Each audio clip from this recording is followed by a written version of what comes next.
네, 오늘 기사는 오늘은 마태복음에는 가다라 지방이라고 되어 있는데 마가복음에는 거라사 지방이라고 되어 있습니다. 근데 같은 본문을 배경으로 하고 있고요. 마태하고 마가의 다른 차이점은 무엇이냐면 마태는 두 사람이 나옵니다. 귀신 들린 두 사람. 근데 마가는 한 사람이 조명되죠. 근데 그것이 서로 상이한 것이 아니라 성경의 그 주 관점은 이것을 통해서 어떤 사건을 통해서 영적인 메시지를 주어서 구원에 이르게 하는 것이기 때문에 그 똑같은 상황을 바라봤을 때 어떤 기자는 한 사람을 초점에 맞췄을 수도 있고 어떤 사람은 두 사람에게 초점을 맞췄을 수도 있는 것이죠. 그런 차이점이 있는 것이지 메시지에는 하등 차이가 없다라는 것을 알아둘 필요가 있습니다. 이 거라사 지방에 귀신 들린 사람이 회복되는 이 사건을 오늘 우리가 살펴볼 텐데, 먼저 우리가 이 귀신 들림에 대한 기초적인 그런 정보는 우리가 좀 알아둘 필요가 있습니다. 왜냐하면요, 이 귀신 들림에 대해서 잘못 알게 되면은 이 신학적인 교리라는 것이 아무것도 아닌 것이 아니라 우리 삶의 능력으로 나타나는 것인데, 우리가 믿음을 어떻게 정의하느냐에 따라서 우리가 굉장히 그 안정적인 신앙생활을 할 수 있고 두려움 중에 신앙생활을 할 수도 있다는 것이죠. 근데 많은 분들이 예수님을 인격적으로 영접하고도 귀신 들릴 가능성이 있다라고 믿으시는 것 같아요. 근데 건강한 신학적인 관점에서는 예수님을 온전히 영접해서 거듭남 체험이 있고 성령이 내주하시는 사람 안에는 귀신에게 완전히 장악당하는 인격이, 귀신 들림의 현상은 나타날 수가 없습니다. 그러나 우리가 알아야 되는 것은 무엇이냐면, 이 마귀, 귀신의 세력은 우리 성도의 그런 신앙생활 가운데 굉장하게 이렇게 밀착돼서 우리 신앙생활 내내 이 마귀의 세력, 귀신의 세력이 이렇게 부정적인 영향을 계속해서 끼친다라는 것을 아셔야 돼요. 귀신 들릴 수는 없지만 성령이 내주하시는 사람이, 그렇지만 여전히 귀신이 그 마음 가운데 이렇게 그 사람의 삶에 밀착돼서 어떤 마음을 주장할 수도 있고 부정적인 생각을 넣어줄 수도 있고 어떤 불행을 유발시킬 수도 있다라는 것이죠.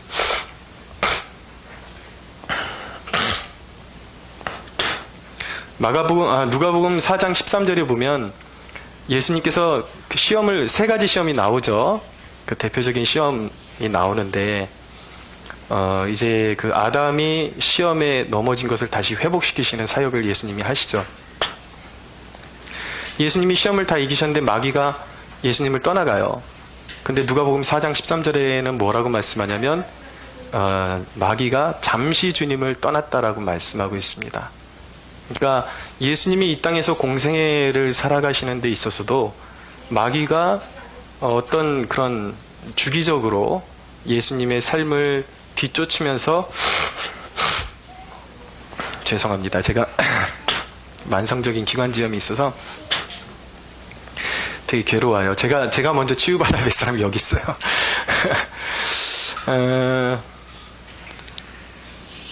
예수님의 그 공생의 기간 동안에 마귀가 굉장히 밀착하면서 그렇게 예수님의 구속사역을 이제 어긋장을 놓기 위해서 그렇게 노력했다라는 것이죠. 그러니까 그게 굉장히 하물며 우리 보통의 성도들의 삶 가운데 이 마귀, 귀신의 세력이 얼마나 밀착해서 그 삶을 무너뜨리려고 할지 우리가 염두에 둘 수가 있어야 하는 것입니다.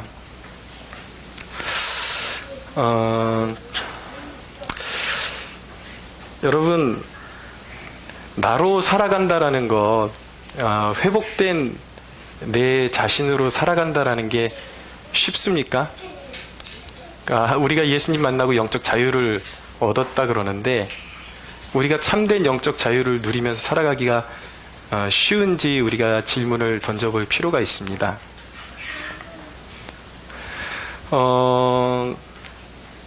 많은 사람들이 이 귀신에 들리게 되면, 귀신이 영향력을 끼치게 되면은 사람이 자기의 인격으로 살아갈 수가 없게 돼요.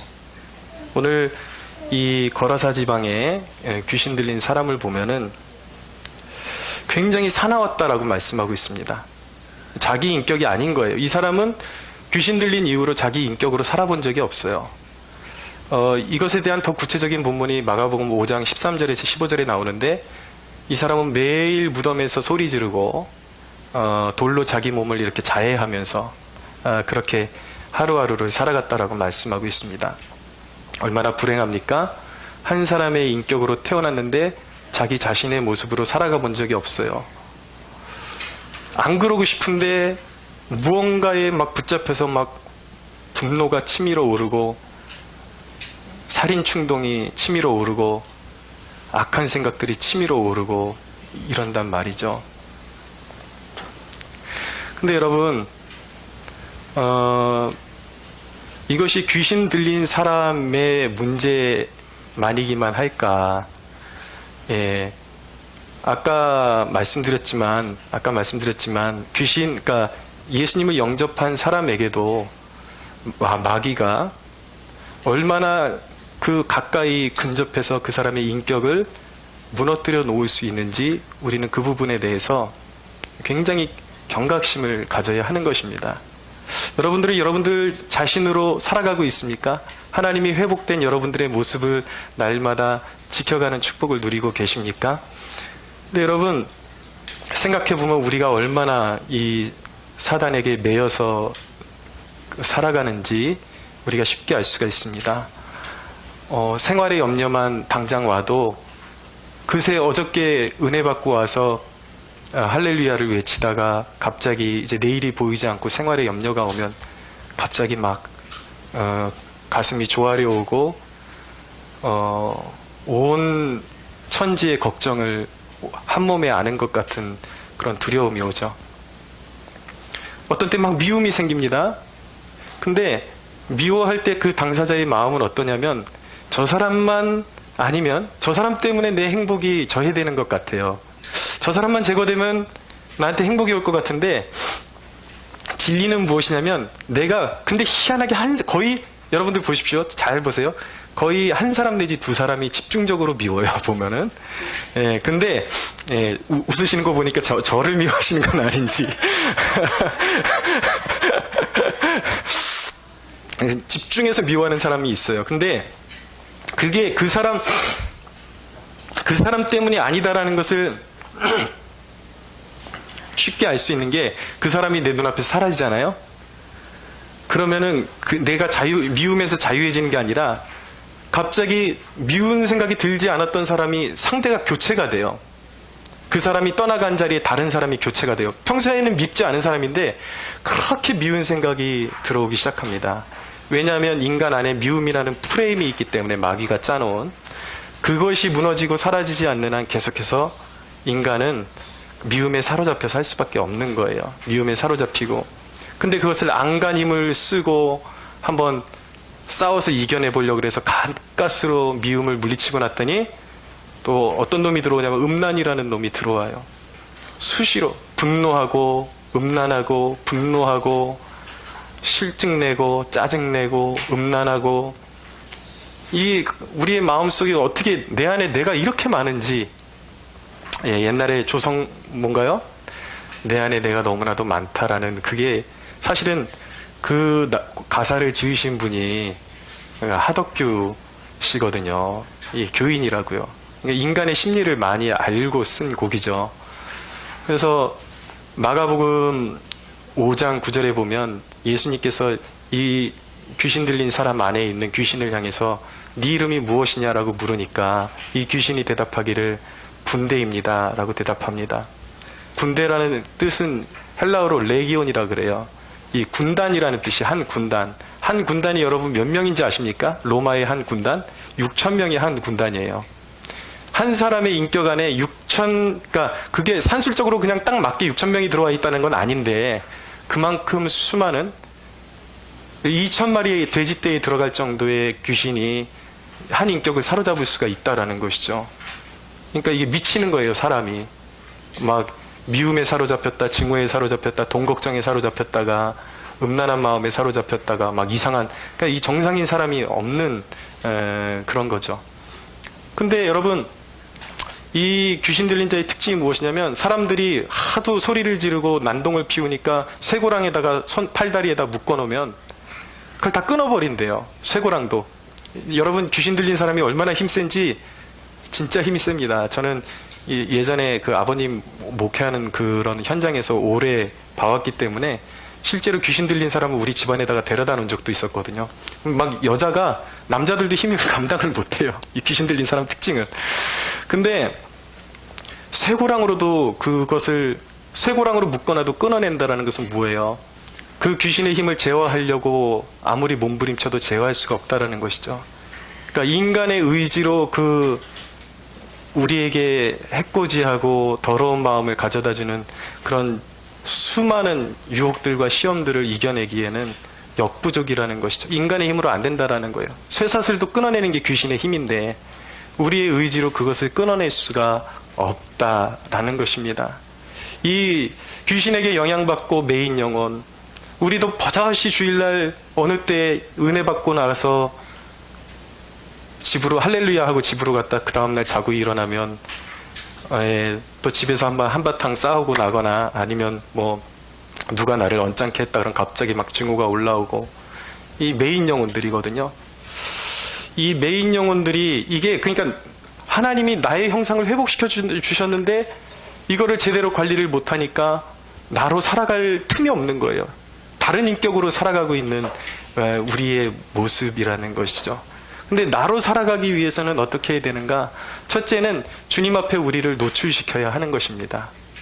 예. 주님이 우리의 매임을 풀어주실 수 있기 때문에 주님 앞에 우리를 노출시켜야 되는 것이죠. 그럼 주님이 오실 때에 주님이 오시는 자리를 사모해야 되고 또 주님을 만나는 자리를 사모해야 되는데, 이 메인 심령은 그게 쉽지를 않아요. 왜냐하면 이 사단에게 영향을 받고 있는 이 존재는요, 예수님을 굉장히 두려워하고 싫어합니다. 그래서 예수님의 임재가 나타나려고 하는 그 자리로 이끌어 가려고 그러면, 오늘 말씀해 보면 이 귀신 들린 사람이 예수님을 보고 막 소리를 질렀다라는 거예요. 우리도 여러분 남의 얘기가 아니에요. 이 귀신이 예수님께로 가까이 가는 것을 허용을 하지를 않습니다. 가까이 가야지 사는데, 가장 필요한 순간에 주님께로 더 가까이 가야지 사는데, 그리고 주님을 받아들여야, 주님의 임재 가운데로 나를 노출시켜야 사는데, 주님과 가까워지려고 그러면 소리 지르고 비명 지르는 그 우리 내면에 외침이 있다라는 것이죠. 그게 우리의 자아일 수도 있고 그것이 귀신의 음성일 수도 있어요. 근데 그 귀신의 음성은 마치 내 안에 있는 내 마음에서 내 자아가 목소리를 내는 것처럼 그렇게 들려올 수도 있습니다. 근데 내 자아와 귀신의 세력, 마귀의 세력은요, 굉장히 친해요, 사실은. 우리의 육적인 본성은 늘 마귀가 좋아하는 쪽으로 따라가거든요. 그러니까 우리가 그냥 멍 때리고 있으면 이 더러운 귀신의 세력이 우리 안에, 우리의 마음에 자꾸 더러운 생각을 이렇게 넣어주면은 그것이 마치 내 생각인 것처럼 막 심하게 누군가를 증오하고, 막 왠지 모르게 이유도 없는데 막 30분씩 붙들려가지고 누구 막 미워해 본 적 있습니까? 막 얼굴이 시뻘개져가지고 막 화끈화끈 달아오르면서 그런 현상들이 벌어진다라는 것이죠. 근데 여러분, 가까이 가야 된단 말이에요. 근데 이 마귀의 음성에 장악된 이 자아는요,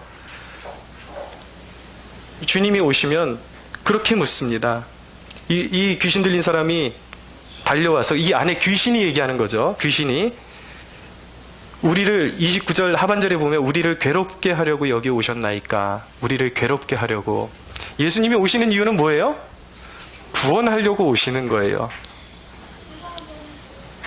마음이 상하면 예수님께로 나아가야 되는데 귀신의 음성에 귀를 기울이고 있는 내 자아가 그것을 거부하고 지금 내가 일이 어그러지고 잘못 돌아가는 걸 누구 핑계로 대냐면 이게 다 하나님 때문에 그래. 하나님이 나를 안 도와주셔서 그래. 예, 그렇게 핑계를 대게 된다라는 것이죠. 그러면서 여러분 이 비틀어진, 그러니까 한번 틀어진 마음과 틀어진 마음에는 이 귀신이 이렇게 잘 속삭이게 되어 있습니다. 항상 상한 마음, 상처받은 마음, 이 비틀어진 마음, 이런 데는 이 귀신의 음성이 잘 들려오게 돼 있어요. 근데 상한 마음과 귀신의 음성이 만날 때에 어떻게 되냐면 예수님의 임재 앞으로 나가야지 인간이 자유로워지고 살 수 있는데 더 숨게 되는 거예요. 자기를. 예수님을 멀리하는 거죠. 그러면 어떻게 되는가? 이 사람처럼, 이 귀신 들린 사람처럼 자기만의 무덤의 세계로 들어가는 거예요. 그래서 소리를 지르면서 주님 앞으로 나가면 되는데 그걸 거부하니까 어떻게 돼요? 자기만의 무덤 속에 들어가서 비명을 지르고 자학하면서 내 인생은 왜 이거밖에 안 돼? 왜 저 사람들은 저렇게 하는 일마다 모든 것이 잘 풀리는데 나는 왜 이 모양이야? 자학하게 되는 것이죠. 끊임없는 무덤 속으로 자기를 집어넣게 되는 것입니다. 근데 여러분, 이 상한 마음이라는 거 있잖아요. 상한 마음이라는 이 단어 안에는 여러 가지가 들어있습니다. 뭐냐면 무기력함, 인간의 무기력함, 좌절, 분노, 미움, 이런 모든 시기하는 마음, 이런 것들이 뭉쳐갖고 상한 마음이 되거든요. 근데 그런 상한 마음이 들 때는요, 사실은 정당한 거예요. 왜냐하면 환경이 나를 내버려 두지를 않는데 마음이 편할 리가 있겠어요? 여러분, 상처받은 사람들한테 뭐라고 할 수가 없는 것은 무엇이냐면 상처받을 이유가 있기 때문에 상처받은 거예요. 그러나 영적으로 여러분 그것이 얼마나 위험한 상태이냐면 우리 안에 증오가 들어오고 무기력함, 좌절, 시기, 분노 이런 것들로 상처받은 마음으로 응축돼서 마음이 굳어져 있을 때 이것이 무엇을 불러오는지 아십니까? 이것이 바로 죄인의 마음이란 말이에요. 이것이 바로 심판을 불러오는 것입니다. 그러니까 여러분, 상처를 방치하시면 안 되는 거예요. 나 상처받았다. 이 상처를 방치하면 안 되는 거예요. 그래서 여러분, 이런 마음을, 이런 심판받을 수밖에 없는 마음을 하나님의 주님의 긍휼을 받을 수 있는 길로 인도할 수 있는 유일한 길이 있습니다. 그것이 무엇인지 아십니까? 그 상처로, 내 자아로 상처로 충만하고 갇혀있는 그 마음을 어떻게 풀어내는가? 주님 앞에 이렇게 고백하는 거예요. 주님, 내가 죄인입니다. 주님, 내가 죄인입니다. 이게 별거 아닌 고백 같지만 주님, 나를 불쌍히 여겨주십시오. 내가 죄인입니다. 라는 이 고백 한마디에 내가 주님의 피조물임을 고백하는 것이 되고 주님의 긍휼을 얻는 자리로 가게 된다는 것을 우리가 꼭 기억해야 하는 것입니다. 그래서 여러분, 우리는 우리의 그런 어떤 자아로 뭉쳐진 그런 우리의 상실한 마음을 내버려둬서는 안 되고, 그것이 주님의 긍휼을 구하는 상한 마음으로 우리는 그 에너지를, 상처받은 인간의 혈기로 상처받은 마음을 주님의 긍휼을 구하는 상한 마음으로 바꿀 수 있습니다. 믿으십시오. 예, 그렇게 바꿀 수가 있어야 되는 거예요. 예, 다윗이라는 사람이 충동적으로 죄를 저질렀죠. 바세바라는 여인을 범했습니다.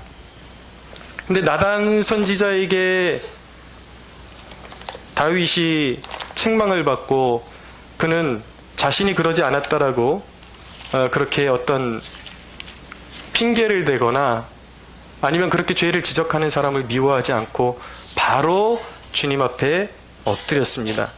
그러면서 오히려 죄를 지적하는 그런 지적당하는 그런 것에 대해서 화를 내고 분노를 낸 것이 아니라 그것을 인정하죠. 그리고 주님께서 어떤 징계를 주실지라도 그 징계가 내게 합당합니다 라고 그렇게 인정을 하게 되는 것입니다. 그래서 시편 51편 4절에 보면 그때 그 다윗의 마음이 그대로 녹아져 있는데, 내가 주께만 범죄하여 주의 목전에 악을 행하였사오니 주께서 말씀하실 때 의로우시다 하고 주께서 심판하실 때에 순전하시다 하리이다. 그러니까 이거예요. 주님께서 나한테 악하다라고 말씀하실 때 핑계대지 않겠다라는 거예요. 주님은 의로우십니다. 주님이 나를 심판하실 때에 주님 너무하십니다라고 말하지 않겠다라는 거예요. 주님, 합당한 일을 주님께서 나에게 하고 계십니다 라고 고백하겠다라는 것이죠. 그러면서 다윗이 뭐라 그러냐면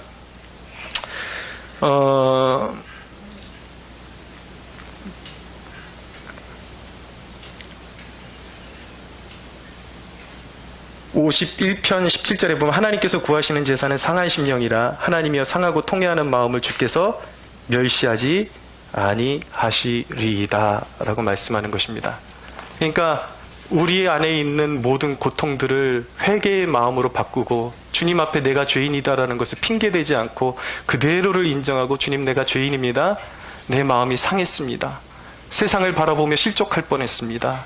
불쌍히 여겨주십시오 라고 고백할 때에 주님이 그 상한 심령 가운데 임재하셔서 그를 긍휼히 여기시고 불쌍히 여기시는 마음으로 만져주기 시작하신다라는 사실을 믿으시기 바랍니다. 거기서 치유가 시작되는 거예요. 주님이 오시는 이유는 귀신을 쫓아내시고 사람을 살리시기 위해서 오시는 거예요. 그런데 죄에 붙잡힌 영혼은 그것이 그렇게 싫단 말이에요. 혼자 있고 싶고 짜증나는 상태로 그대로 있고 싶고, 그러나 그 상태는 결코 좋은 상태가 아니에요. 그 상태로 방치하면 계속해서 죄가 쌓여가는 것입니다. 방법이 없는 거예요. 결국은 상처받은 내 마음은 합당하지만, 스스로 생각할 때 합당하지만 결국은 그 고집으로 인해서 심판의 자리로 나아갈 수밖에 없다는 것. 그러나 주님은 우리를 긍휼히 여겨주셔서 우리에게 많은 것을 요구하기를 원하지 않으십니다. 그냥 상한 마음으로 와라. 너의 분노와 너의 그런 마음의 그런 상처받은 응어리들을 다 그냥 내 앞에 내려놓으라는 거예요. 솔직하게 고백하라는 것이죠. 내가 죄인입니다. 주님의 긍휼이 있기를 원합니다. 할렐루야. 두 번째는 어떻게 나로 살아갈 수가 있는가? 주님의 권능의 말씀을 내 심령에 선언하는 것을 배우십시오. 여러분, 말씀은 성경의 검이라고 말씀하고 있습니다. 왜 말씀을 검이라고 말씀하는지 아십니까? 두 가지 기능이 있어요. 말씀은 첫째로 무슨 기능이 있냐면 분별하는 기능이 있는 것입니다. 검이 가진 특징이 무엇입니까? 가르는 거예요. 특별히 이 칼을 설명할 때 이 일본 사람들이 잘 쓰는 칼은 이 한 날짜리 검입니다. 이 칼 등이 있고 한쪽에만 날이 있어요. 이걸 검이라고 하지 않아요. 도라 그래요. 도. 그 검은 양날, 이렇게 양쪽으로 날이 다 서 있는 걸 검이라고 말하는 것입니다. 근데 이 하나님의 말씀이 가진 기능이 이런 양날선 검과 같다라는 것이죠. 무엇이냐면 하나는 이 검이 닿으면 이 내용물을 갈라봐요. 예리한 검처럼 갈라내가지고 그 안에 썩은 것이 있는지 아니면 진짜 참된 좋은 것이 있는지 다 분별해내요. 그러니까 하나님의 말씀 앞에 서면 인간이 선하다, 나는 죄가 없다 라고 그렇게 이야기하지만 참으로 하나님의 예리한 말씀 앞에 서게 되면 나의 죄가 보이기 시작하는 거예요. 그리고 말씀으로 잘 단련된 심령들은요, 이런 사회에 돌아가는 이런 모습들 보면은 세상 사람들은 다 거기에 선이 있다 그러고 그것이 공의라고 정의라고 말하지만 사람들이 말하는 정의, 사람들이 말하는 평화, 이런 것 안에 숨어 있는 그런 더러운 불순물들을 볼 수 있는 영적인 안목이 열리게 되는 것입니다. 여러분, 이 악한 세대를 여러분들이 승리하고 살아가려면 반드시 영안이 열려야 하는데 그 영안이 여러분들이 있게 되기를 축원합니다. 두 번째 기능은 무엇이냐면 묶임을 풀어주는 것이 검의 기능이에요. 여러분들 예전에 사극 같은 거 보시면은 이렇게 주인공이 뒤에 밧줄 이렇게 묶여 있으면 이제 아군들이 막 와서 어떻게 합니까? 이 시간이 막 지금 절명의 순간인데 뭐 괜찮았냐, 뭐 잘 지냈냐 이런 거 물어보면 욕먹는 거예요. 그냥 검으로 싹둑 잘라버려야 되는 거예요. 그냥 이 묶여있는 거 밧줄을. 하나님의 말씀이 그런 묶임을 풀어주는 역할을 한다라는 것이죠. 우리가 어떤 삶의 매임이 있든지 수만 가지 수억 가지의 귀신이 내 팔과 다리에 수만 가지의 올무를 걸어놓고 밧줄로 묶어놓는다 할지라도 그리스도의 권능 있는 말씀이 한 번 임하시면 다 잘라버리는 것입니다. 할렐루야. 오늘 말씀에 보면은 이 귀신이 예수님 앞에 나와가지고 우리를 저 돼지떼들에게 들여보내달라고 그렇게 간청을 하니까 예수님께서 뭐라 그러시냐면 32절에 보십시오. 그들에게 한마디 하십니다. 가라. 주님께서 한마디 하시니까 귀신들이 그 군단이 이 레기온이 다 복종하는 거예요. 여러분, 귀신이 아무리 수천 마리, 수만 마리, 수억 마리가 돼도 예수님 앞에는 다 피조물임을 뭐라 그러죠? 아주 보잘것없는 아무것도 아닌 그런 미물임을 여러분들 믿으시기 바랍니다. 예수님은 우리의 왕이십니다. 싸움 잘하시는 예수님은 우리의 장수이십니다. 영적인 여호수아가 우리 예수님이세요. 그래서 권능자의 말씀이 선언되어질 때에 악의 세력은, 어둠의 세력은 쫓김을 받는 것입니다. 그렇죠? 그래서 여러분, 내 의지를 가지고 나를 괴롭히는 이 악한 이 영들에 대해서 싸우려고 하고 이 악한 영들이 묶어놓은 것들을 내 힘으로 일일이 다 풀려고 그러면 이건 바보 같은 거예요. 풀 수가 없어요. 더 묶인다라니까요. 그리스도의 말씀이. 실화가 있습니다, 여러분. 어떤 목사님이, 꽤 알려지신 목사님이에요. 고등부를 담당하셨는데 이제 그 고등부 담당 그 목사님이 계신 교회의 고등부에 어떤 고등학생이 귀신이 들린 거예요. 귀신이 들렸더니 고등부 담당 전도사가 이분이 담임 목사님이셨으니까 얼른 뛰어온 거예요. 아무개가 지금 귀신이 들려갖고 난동을 부리고 있다고. 그러니까 이 담임 목사님 마음속에 이 부분을 꼭 얘기해야 됩니다. 이 전도사님이 귀신에게 얘기했다라는 거예요. 나사렛 예수 그리스도의 이름으로 명하노니 물러가라 라고 했더니 귀신이 뭐라 그러냐면 너는 안 돼 그러더래요. 너는 안 돼 그러더래요. 그래서 전도사님이 깜짝 놀라가지고 이 담임 목사님한테 와가지고 저는 안 된다는데 어떻게 하죠? 그러니까 이 담임 목사님이 속으로 빨리 달려가야 되는데 너도 안 돼 그러면 어떻게 하지? 이 생각이 들더라는 거예요. 그래서 이 전도사에게 시켰다라는 것입니다. 가서 로마서 8장 1절을 선포해라. 그러므로 그리스도 예수 안에 있는 자에게는 이제 정죄함이 없나니 그리스도 예수 안에 있는 생명의 성령의 법이 너를 죄와 사망의 법에서 해방하였습니다. 할렐루야. 똑같은 사람이 갔어요. 전도사가, 쪼무레기가 갔어요. 갔는데 이 귀신 들린 이 아이에게 또 말했더니 너는 안 돼 그러더래요. 그래서 이번에는 다시 작전을 바꿔서 이렇게 말했다라는 것입니다. 그래, 나는 안 돼. 그러나 예수님은 돼. 그렇게 얘기하고 로마서 8장 1절 2절을 그대로 선포하니까 귀신이 떠나가는 역사가 일어났더라는 것입니다. 할렐루야. 왜 내 힘으로 싸우려고 그러냐? 나의 자격, 나의 도덕성? 아니요. 자격 없는 나를 예수님이 구원하셨습니다. 할렐루야.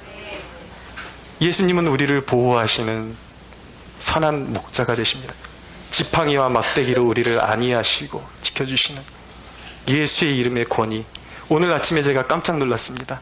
새벽 2시쯤에 일어났는데 우리 한결이가 갑자기 벽을 보고 일어서가지고 이러고 있는 거예요. 그러면서 가만히 들어봤어요. 얘가 뭐라고 막 하는데 이러고 있는 거예요. 나사이 예수 물러가라 그러고 있는.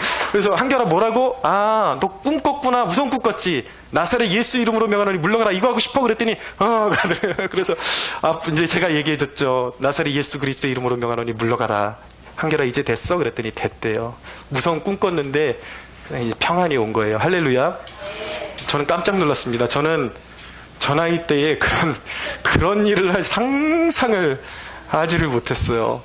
근데 정말 가정에서 말씀으로 이렇게 계속 이렇게 예수님의 그 사전교육을 많이 시켰거든요. 꿈속에서 뭐가 나오면 이렇게 얘기해 한겨라, 이렇게 얘기해 그랬더니 진짜 지 혼자 일어서 갖고 두 손 들고 그걸 하고 있더라는 얘기죠. 그러니까 교육이 얼마나 여러분 무섭습니까? 여러분 우리가 우리의 힘으로 우리의 묶임을 풀려 그러면 더 세게 묶인다는 것을 꼭 기억하셔야 돼요. 그래서 주님께서는요, 우리가 어떤 누군가를 용서해야 되거나 풀어야 될 과제가 있을 때 먼저 억지로 우리에게 하라고 강요하시지 않습니다. 주님이 하시는 일은 무엇이냐면 우리가 주님의 임재 앞에 나가고 말씀으로 내 삶 가운데 선언하고 이렇게 되면은 주님이 우리의 상한 마음을 만져주기 시작하세요. 그럼 마음이 녹죠? 그러면 그때 다시 생각해보면 내가 쥐고 있으려고 했고 내가 놓지 않으려고 했던 것이 얼마나 하잘것없는 것들인지를 깨닫게 되고 주님 외에는 내게 소중한 것이 없습니다. 내려놓게 되는 거예요.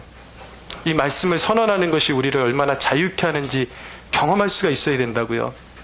오늘 아침에 오늘 새벽에 그리스도로 말미암은 우리의 구원은 영원하다라는 이 교리를 제가 이렇게 30분 동안 열심히 풀었는데, 이런 교리를 설교하는 것은요, 솔직히 사람들 표정 보면 알아요. 사람들은요, 교회 강단에서 건강한 설교가 전파되어야 된다고 말은 하지만 목회자 입장에서 정말 건강한 설교가 선포되면은 거의 다 조는 표정을 짓습니다.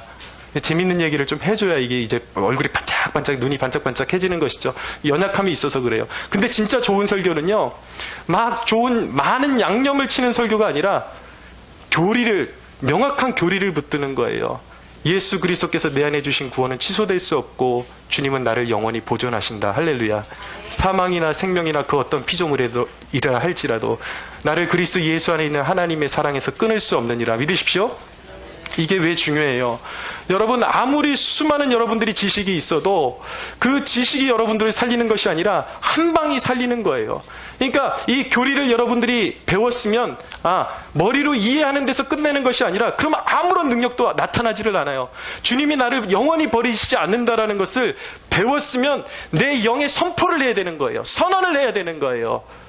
결코 주님은 나를 떠나지 아니하시고 성령은 내 안에 영원토록 내주하시며 나를 버리지 아니하시고 나를 끝까지, 나를 부르신 분이 나를 성화로 이끄시고 나를 거룩하게 하시고 나를 거룩하게 하시는 분이 나를 영화로 이끄신다. 할렐루야. 네. 여러분, 이것이 여러분들 그리스도인이라 할지라도 화재의 현장에서 희생이 될 수 있어요. 여러분, 선교사님들 그 거룩한 마음을 가지고 해외에 갔는데 피살되는 경우들도 있잖아요. 핍박받고. 그리스도인에게 진정으로 필요한 것이 무엇입니까? 잡지식이 아니에요. 그런 중요한 교리가 선포되어질 때에 그 영원히 변치 않는 진리를 내 안에 선포하고 어떤 상황 속에서든지 주님은 나를 외면치 않으셔, 나를 버리지 않으셔, 이 교리를 내 안에서 선포하고 이 말씀이 내 안에서 선포되어질 때에 우리는 죽음의 순간에도 두려워하지 않고 영원한 순교의 기쁨에 참여할 수도 있는 영광스러운 용기와 담대함을 얻을 수 있음을 믿으시기 바랍니다. 그러니까 로마 시대에 그 그리스도인들이 사자 밥이 됐는데 그 로마의 왕들이 굉장히 기분 나빠했던 게 뭐예요? 그리스도인들 보면 기분 나쁜 거야. 왜? 사자한테 물려 죽은 얼굴들이 다 웃고 있어. 얼굴이 너무 밝은 거예요. 너무 밝으니까 이 역사 사료에 있는 것이거든요. 제가 지어드는 얘기가 아니라. 그리스도인은 여러분 세상이 감당할 수 없는 사람임을 믿으시기 바랍니다. 말씀을 배우면 지식으로만 섭취하려고 하지 마시고 내 안에 선언하셔야 돼요. 이 말씀대로 될지어다. 환희의 영혼아 자유로워질지어다. 말씀은 능력인 것입니다. 근데 이 시험을 한번 통과하잖아요. 내게 주어진 그 어려움이 있고 고통이 있는데 그것을 주님의 말씀을 거부하지 않고 말씀을 그대로 받아들여서 내가 말씀의 소욕에 참여하고 복종해서 말씀을 받아들여서 말씀을 선언하고 이기잖아요.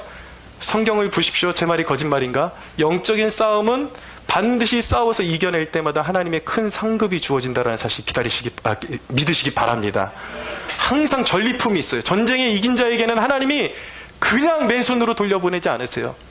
그것이 무엇이든지 간에 그를 하나님께서 정말 영화로운 면류관으로 하나님께서 씌워주시고 칭찬하신다는 사실을 믿으시기 바랍니다.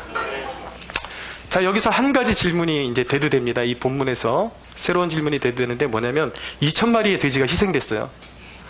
한 영혼을 살리기 위해서 2,000마리의 돼지를 희생시킨, 그것도 예수님 재산이 아니거든요. 이것이 윤리적으로 맞냐라는 질문을 던졌을 때에 뭐라고 대답할 것인가. 근데 여러분, 이 본문은 윤리적인 잣대로 바라봐야 할 본문이 아니라 한 생명의 가치를 주님께서 알리시기 위해서 우리에게 허락하신 본문이라는 것을 깨달을 필요가 있습니다.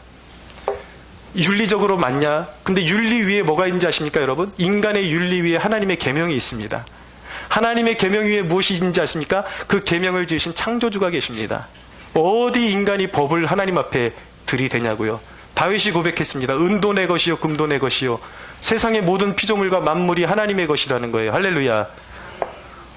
하나님이 주고자 하시는 자에게 그것을 주시는 거예요. 명예든 물질이든 주고자 하는 것에 그것을 주시고 거두고자 하시는 자에게서 그걸 거두시는 건 하나님 마음이에요. 인간 피조물이 해야 될 고백은 무엇인가? 욥처럼 고백해야 되는 거예요. 주신 이도 여호와시요 거두신 이도 여호와시요 오직 여호와의 이름만이 찬양을 받으실지니이다. 이것이 피조물이 해야 할 일이라고요.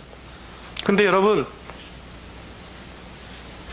주님은 우리가 가치 있게 생각하는 그 모든 어떤 것보다 한 영혼이 살아나는 것을 더 기뻐하신다라는 것을 기억하셔야만 하는 것입니다. 우리의 삶을 낭비해서 이게 무슨 낭비냐? 아니에요. 주님은 우리의 삶의 거룩한 낭비를 통해서 한 영혼이 살아나는 것을 기뻐하세요. 나의 시간, 나의 물질, 이것을 통해서 한 영혼이 살아나는 것을 훨씬 기뻐하신단 말이에요.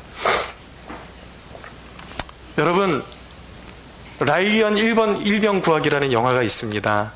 이 영화가 알고 보니까 실화를 바탕으로 이렇게 만들어진 영화더라고요. 이 노르망디 상륙작전을 배경으로 한 영화라고 합니다. 근데 이 영화의 골자는 뭐냐면, 이 라이언 일병이 누구냐면, 이 라이언 일가에 그 4명의 아들이 있었어요. 근데 이 4명의 아들이 다 2차 대전에 참전해서 3명의 아들이 다 죽고 1명의 아들이 마지막 남았는데 어떤 가정에 그 1명의 아들이 적군의 그 진지에 갇혀 있는 거예요. 억류되어 있는 거예요. 근데 이 라이언 일병의 어머니가 우리 자식들 다 죽었는데 이 한 자식만큼은 내가 품었으면 좋겠다라고 이야기하니까 미국이 어떤 결정을 하냐면 그 한 사람을 구해내기 위해서 수많은 특공대를 조성을 해가지고 파송을 합니다. 그 한 사람을 구원하기 위해서 수많은 사람들이 폭탄에 맞아 죽고 총에 맞아 죽고 이런 사건들, 이런 배경의 영화예요. 근데 결국 라이언 일병을 구해내죠. 극적인 것이죠. 근데 보통 사람들의 그 인식에는 이게 무슨 낭비냐. 한 사람의 영혼을 구원하기 위해 수많은 장병들의 목숨과 그 열정이 왜 그렇게 낭비되어야 하느냐라고 물을지 모르겠지만 이게 선진국의 마인드가 다르다라는 것입니다. 자국인의 생명, 인권, 참된 인권, 이것을 위해서 참 가치를 위해서라면 어떤 희생도 마다하지 않는다라는 것이 바로 진짜 선진국으로 갈수록 이런 참 가치에 대한 이 가치관이 다른 거예요. 후진국과 선진국이 이게 다른 거예요. 여러분, 저는 소원합니다. 우리 북한의 동포들이 매일마다 철조망을 뛰쳐나오고 강을 건너가면서 얼어 죽고 굶어 죽고 피 흘려 죽고 그러고 있습니다. 그런데 이 정부는, 이 나라의 수많은 성도들이라고 하는 사람들은 그들의 진정한 참 인권에 대해서 눈을 감고 있습니다. 여러분, 이거 후진국이라는 이야기예요. 여러분, 저는 소원하건대 이 나라 가운데 그들의 피눈물 맺힌 진정한 인권을 위해서 생명 다하기까지 싸울 수 있는 정부가 이 땅 가운데 일어나기를 소원합니다. 그것이 하나님의 뜻일 거예요. 하나님의 기쁘신 뜻일 거예요. 말씀을 맺겠습니다, 여러분. 마가복음 5장 15절에 보니까 이에 귀신 들렸던 자가 15절에 보니까 예수께 이르러 그 귀신 들렸던 자 곧 군대 귀신 집혔던 자가 옷을 입고 정신이 온전하여 앉은 것을 사람들이 보았다. 정신이 온전하여졌다. 여러분, 주님께 맡기면 내 힘으로 그 고랑을 풀어버리려면 그건 더 강해지는 거예요. 그러나 마귀가 주님께 가면 안 돼. 용서하면 안 돼. 네가 손해보면 안 돼. 그때 어디로 가야 돼요? 주님의 임재 앞으로 나와야 되는 것입니다. 기도의 자리에 나오고 말씀을 선언하고 내 무거운 짐을 예수 그리스도께 내어드리면 비로소 주님이 지으신 나를 찾게 되는 것입니다. 할렐루야. 죄의 무거운 짐이 얼마나 무거운지 아십니까? 주님께서 말씀하십니다. 수고하고 무거운 짐진 자들아 다 내게로 오라. 내가 너희를 쉬게 하리라. 주님께는 쉼이 있어요. 안식이 있어요. 더러운 귀신에 여러분들 흔들리지 않아도 돼요. 붙잡히지 않아도 돼요. 예수님께서는 목마른 자는 다 내게로 오라. 예수님께는 생수가 충만합니다. 할렐루야. 그분께로 가면 쉼이 있어요. 목마르지 않아요. 배고프지 않아요. 풍성해져요. 여러분, 저는 말씀을 마치면서 사실 이 본문을 제가 이 묵상 들여다볼 때마다 제일 은혜가 되는 것은 지금까지 설명드린 이 복잡한 과정이 제일 은혜로운 것이 아니라 예수님께서 배를 타시고 거라사 지방으로 가셨다, 이 본문을 생각할 때마다 정말 너무 감격이 됩니다. 왜냐하면 우연처럼, 사람의 눈에 보기에는 우연처럼 간 그 거라사 거리에 알고 보면 이 한평생 귀신에 매여 자기 인생으로 살아보지 못했던 이 귀신 들린 사람을 불쌍히 여기시는 주님의 완전하신 계획이 먼저 선행되었기 때문입니다. 사랑하는 여러분, 주님을 왜 멀리서 찾으십니까? 주님이 이미 여러분들의 심령에 성령으로 임하셨음을 믿으십시오. 여러분들을 평생 이끌어가면서 여러분들을 구원해 주시고 평안을 주시기 위해서 예수님이 여러분들을 가까이 오셨는데 왜 멀리 하냐라는 것이죠. 왜 멀리서 찾고 왜 예수님을 멀리 하냐는 것이죠. 여러분들 완고한 마음을 버리십시오. 그리스도를 영접하십시오. 그리고 그분과 함께 영적 자유를 만끽하는 저와 여러분들이 되기를 예수 그리스도의 이름으로 축원합니다. 우리 하나님께 영광의 박수 올려드리겠습니다.